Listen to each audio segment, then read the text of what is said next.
21 April থেকে সরাসরি রিয়াদে flight শুরু করতে যাচ্ছে ইউএস বাংলা এয়ারলাইন্স। এর মধ্য দিয়ে সৌদি আরবে অবস্থানরত প্রবাসী বাংলাদেশিদের প্রত্যাশা পূরণ করল এয়ারলাইন্সটি। সপ্তাহে 5 দিন 436 আসনের এয়ারবাস দিয়ে সরাসরি ঢাকা থেকে রিয়াদে ফ্লাইট পরিচালিত হবে। 5 মার্চ বুধবার থেকে ইউএস বাংলা এয়ারলাইন্সের সকল বিক্রয় কেন্দ্রের মাধ্যমে ঢাকা রিয়াদ রুটের টিকিট বিক্রিও শুরু হয়েছে।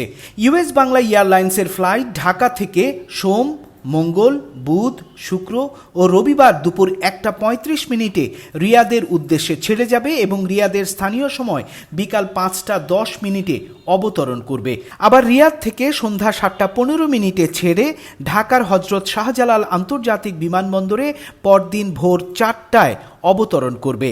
ঢাকা থেকে রিয়াদের ন্যূনতম ভাড়া, ট্যাক্স ও সারচার্জ সহ ওয়ান ওয়ে 54,065 টাকা এবং রিটার্ন ভাড়া 81,998 টাকা।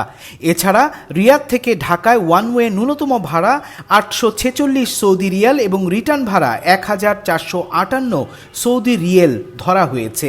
বর্তমানে ইউএস বাংলা এয়ারলাইন্সের বহরে 2টি এয়ারবাস, 9টি বোয়িং সহ মোট 24টি এয়ারক্রাফট রয়েছে।